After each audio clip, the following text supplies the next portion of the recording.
How's it going, everyone? We are back in the world of Diablo 4 with some interesting news. Players are discovering some amazing gear from unexpected sources. Additionally, we have received some feedback from the developers regarding stash tabs and character loadouts. We also have some estimates for the Reknown for Season 1, and as players are starting to hit World Tier 4, they're noticing an issue. We have a lot to cover here today, so let's begin. Alright, starting this thing up, we have a upvote of 1,500 from this post. The entirety of World Tier 4's difficulty seems to be predicated on hard CC. Love the game, but the only times I remotely come close to dying are when I break CCs with my mandatory unstoppable skill and get re-CC'd before my CD is up. There has to be a better way to have difficulty that isn't just this, right? Having no control over your character over and over is not interesting gameplay to me, it's just cheap. And this resonates with me. The only time I really feel in danger to dying is whenever I go attack a mob pack. I use my mandatory unstoppable skill and then I get CC chained and then get close to dying. Luckily, I'm usually tanky enough that I don't die, but this is just the way the game is functioning. One of your 6 skills have to be a CC breaking skill. And this in turn actually loosens a lot of the ability to have a diverse build. If you're playing some builds or characters like the Barbarian, it's mandatory that you get all 3 shouts, and like even if you don't want all 3 shouts, you kind of have to get a shout for the unstoppable, which in turn kind of makes you force you into getting multiple shouts because you want booming voice, raid captain. Honestly, the unstoppable system is so weird. Some classes don't have good unstoppable, some have really good unstoppable like the Barb and the Druid. That's where the Sorcerer struggles a little bit. Honestly, this whole system needs to be revamped, and just like the OP said, whenever you don't have that up, you're just in danger to die. So if you don't burst things really quickly, which that's a whole nother topic of discussion for another reason because damage is so weird in the game, then you're in trouble because you have to back off or run around, and it just make the dungeons feel kind of boring whenever you have to just wait for your unstoppable cooldowns. Now on top of this, there are like ultimate abilities that don't have unstoppable and others that do. You'll notice like with the Barbarian, for example, Wrath of the Berserker is very favored compared to the other two, since the one of the other two actually lock you into place while you're not unstoppable, and Wrath of the Berserker, for example, has unlimited damage scaling, unstoppable resource generation, and a lot of things the Barbarian needs. Honestly, it's a whole nother topic of discussion, but I do think players are slowly starting to understand that Diablo 4 has some serious issues, and I think a lot of that is just some of the core design that needs to be looked at. But let me know what you guys think down in the comments, because this is a really good post. Now, shifting gears a little bit, there is another post with 1,500 upvotes, and this one's called Don't Sleep on the Town Vendor. Got this for 500,000 gold. And if you look at this order signet ring, it is pretty dang good. You have a near max roll on vulnerable damage, a max roll on resource gen, a near max roll on crit damage, and a near max roll on crit strike. This is pretty much all you really need as pretty much any class. These are really good stats to have. Now, this person very well could be 100% lying and just straight up found this, but this would be really cool if you could find this in vendors. I did find a helmet that was semi-decent, but it was sacred. But yeah, I'm gonna be keeping an eye out for this if this is actually the case. But have you guys found anything cool like this? This is actually pretty dope. Now onto Twitter, there was a pretty interesting tweet I wanted to talk about that I did see that was answered by Joey P, or Joey Pipior as they call them. So, hey Joe, 2 big community topics got missed. Is there any internal talks of loadouts and bigger stash for our characters? Both would allow us to try different builds. And of course, Joseph, he did say, yeah, we're talking about both internally. Now, this is actually really good news because at the moment, stash tabs are very, very limited. There's only, 4 tabs that you can get, which honestly is pretty insane to me for a development team to have with so many different gear, with the ancestral aspects and stuff, and then, the sigils. Like, that's pretty insane. There's only 4 stash tabs, which kind of makes me, wonder what the hell they're thinking. But besides that, yeah, this needs to happen because right now, if I'm working towards multiple gear sets, which I am, I actually have to commit an entire one of my 4 tabs to basically gear that could be usable for that build, and then 1 tab is committed to nightmare sigils and what are those things called, gems, and then 1 is committed to my aspects and possible extractable gear for the aspects, and then maybe a unique tab. It's just you don't have a lot of space is all I'm getting at. But yeah, this absolutely needs to happen because at the moment space is not good, and I can't believe they launched with 4 tabs. That's so crazy to me. Now, yesterday, if you did miss the campfire talk, there was a lot of talk about Season 1 and how Reknown was carrying over. Now, there was plenty of details about that, but I did run across another post on Reddit that actually had a highlight on what you really need to be able to hit it.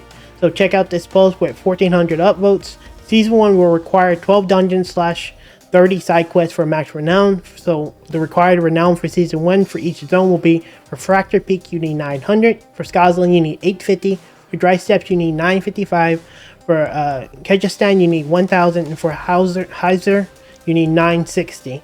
So this means a total of doing 12 dungeons per zone, you will need 30 side quests. So if you do 12 dungeons, you'll need 30 side quests. And if you're doing all dungeons per zone, you will actually only need 10 to 15 side quests for max Reknown. Now for me personally, this is just my personal opinion, I don't want to do this every season, but I do want to go over some of the comments in response to this post. So the first response was, it seems perfectly acceptable, to be honest, can do most of this during the initial 1 to 50 leveling. Now I've personally done the full leveling phase multiple times with multiple characters, and I don't really actively do all the dungeons. I think just doing Tree of Whispers is just straight up better than going to each dungeon and randomly getting experience. I don't know if this person actually has leveled up. I'm going to guess they haven't really actually leveled up because it's much more efficient in my opinion to do Tree of Whispers and targeting specific dungeons, but this person seems to think this is acceptable. But I do want to read some responses to this, and according to this guy, it's definitely going to seem okay in Season 1 if their math is correct. He's referring to the OB, which he does seem like it is correct if you ask me, or it's probably close. However, when you're doing the exact same side quests in Season 2, Season 3, and Season 4 and so on, will it feel exactly that same way? He said, yeah, I think we're going to be in less happy territory, so Blizzard need to already be planning ways to mix this up. And if I'm being completely honest, this is exactly how I think. I think a lot of those players who are agreeing with the initial response are just kind of being positive, which is nice. It's always nice to be positive. But I play Path of Exile for many seasons, and comparatively to get everything you need from side quests in Path of Exile takes you like an hour if you're going slow doing all the side quests. Like, that's crazy slow, honestly. It's actually a couple of minutes. If you just speed through and then go back and do it, it takes like no time. And people really complain about it on that game.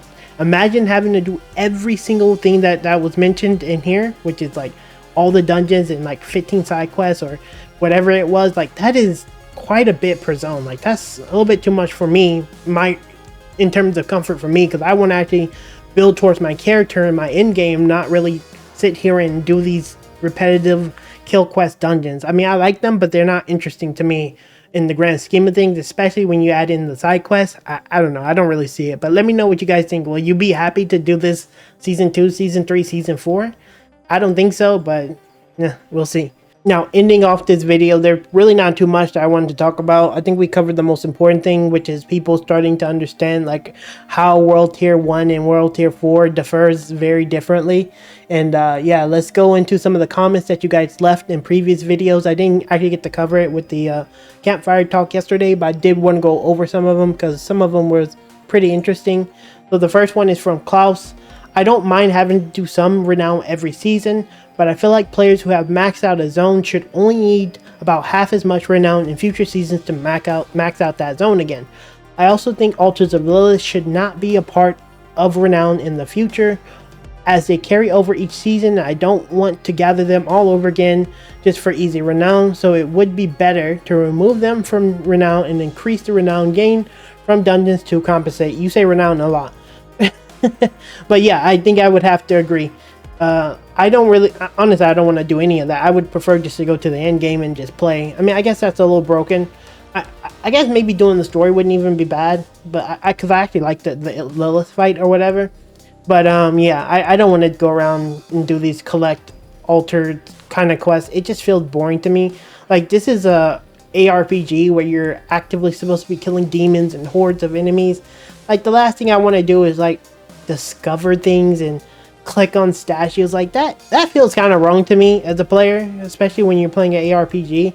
Like this feels more towards an MMO in a lot of cases when you think about it, which I didn't sign up for. But at the same time, yeah, I think this needs to happen. You just need less of this open worldness, unless there was some like real good rewards, which is in a lot of cases is just like +2 stats. I don't know. I don't like it, but I think they're working on it. If I'm being honest, I really do think they're working on it. I think they know that the community is not going to be down for doing this every single season. And I imagine by season 3, we'll see a significant difference in what we see here today. Okay, on to the next comment. This one's from X3 Gunnerman X3X. Darth microtransaction alt account found you. Now, that's kind of funny because he actually has multiple accounts, if I'm not mistaken. He has DM Immortal, and then he has like just straight up Darth microtransactions. But if you have seen his channel recently, he freaking exploded. I think he was at like 40k subs or something, and then like now he's in the like 90ks. Like Darth is doing amazing. I'll have his channel up on the screen so you can check him out. But he's a great creator. Check him out. But yeah, pretty cool. But no, I am not Darth microtransactions. We actually don't sound very similar. Plus he does this cam stuff. I don't like doing cam stuff. So alright, on to the final and last comment, and this one is from Anger. I'm not gonna try to guess your name because I don't know how to say the first part of your name, but I've lost 4 characters so far. 3 of them are from disconnects, 1 from brutal lag. I have just finished a random event. I go to town, I check all the items in my inventory are full, sell some of them, salvage others, go put them in the bank with the legendaries and all the gems because you have to put everything in the world in there. Go back in, and then boom, you're dead at the event location. This actually happened to me in softcore, not hardcore, fortunately. But yeah, right now I do feel like hardcore in general is just kind of a bait. Like if you're not a streamer, like people like Karn and like Quinn69, them dying is not a big deal too much. I mean, it sucks the way they died, but like they do a lot of just streaming, you know. It doesn't matter if they die or not because they're going to just make more. Their main content is just playing the game, right? For a lot of us, especially like me, I can't afford to die like this because I'm making content about the game, about builds and stuff like that. So yeah, they really need to touch up on this because it actually affects me quite a bit, and I think it affects a lot of players who actually want to push for hardcore, because I can't even push for the hardcore race right now because I know I'm just going to die to lag or something. So very unfortunate, but I mean, they're working on it, but we're not going to see that for a good amount of time, sadly. Anyway, that's going to be all for this, guys. Don't forget, we're going to be doing more comments like that, read you guys' comments and see what you guys have to say, so feel free to drop them down below. Again, don't forget to like as well as subscribe to the channel. We're trying to get to 10k by the end of the year, so hit the subscribe button. If you watch videos like this multiple times, you know, you might as well do it. We're going to be doing this like pretty much every day, so yeah. Thanks for watching, guys, and I'll see you in the next video. Later.